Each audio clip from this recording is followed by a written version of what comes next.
Pay attention to the woman with the yellow backpack.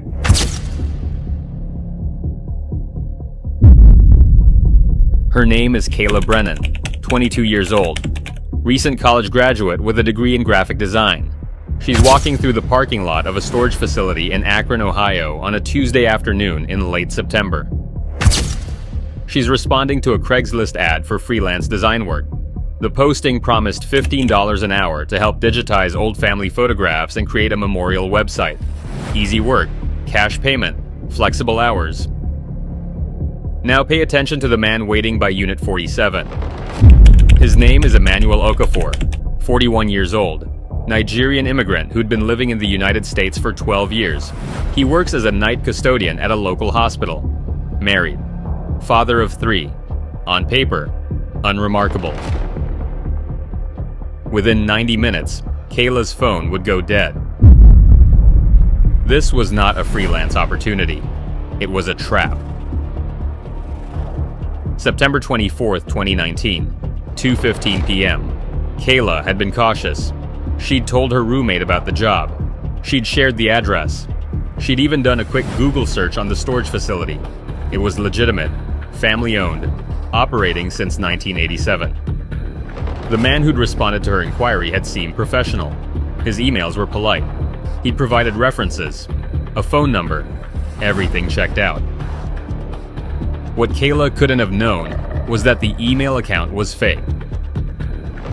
The references were fabricated. The phone number was a burner. Emmanuel Okafor had been perfecting the system for 8 months.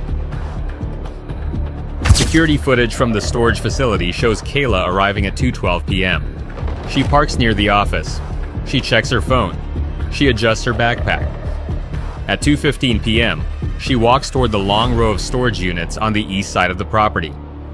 At 2:17 p.m., she's seen standing outside Unit 47, talking to a man in a dark jacket. At 2:19 p.m., the unit door rolls up. At 2:20 p.m., Kayla Brennan walks inside. She does not come back out. Kayla's roommate, Jessica Torres, expected her home by 5:00 p.m. They had plans to meal prep for the week. When 5:30 came and went with no text, no call, Jessica wasn't immediately worried. When 7:00 p.m. arrived and Kayla's phone went straight to voicemail, concern set in. By 9:00 p.m., Jessica was calling hospitals. By 11:00 p.m., she was filing a missing person report with the Akron Police Department. Detective Brian Holloway caught the case. 23 years on the force, he'd worked hundreds of missing person cases, most resolved within 48 hours. Runaways, misunderstandings, voluntary disappearances. But something about this one felt different. Kayla Brennan had no history of impulsive behavior, no mental health crises, no relationship problems. She'd told someone where she was going. She'd been responding to what appeared to be a legitimate job posting. The last ping from Kayla's phone came from a cell tower near the storage facility at 3:34 p.m. After that, nothing. September 25th, 2019, 8:00 a.m. Holloway arrived at Secure Storage Solutions with 2 other detectives.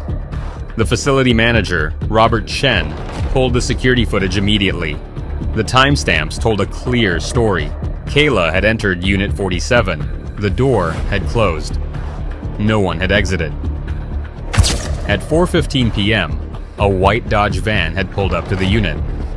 A man matching Okafor's description had loaded several boxes into the back. At 4:47 p.m., the van had left the property. Unit 47 was registered to a Marcus Williams. The address on file led to a vacant lot. The phone number was disconnected. The credit card used for the rental had been reported stolen 3 months earlier. When investigators opened Unit 47, they found it empty. Completely empty. No boxes, no equipment, no furniture, just concrete floors and metal walls.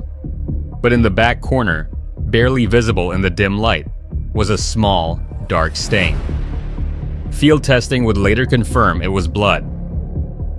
The hunt was now for Emmanuel Okafor. Digital forensics worked backward through the Craigslist posting. The ad had been live for 6 days. It had received 43 responses. Kayla's inquiry had been one of many.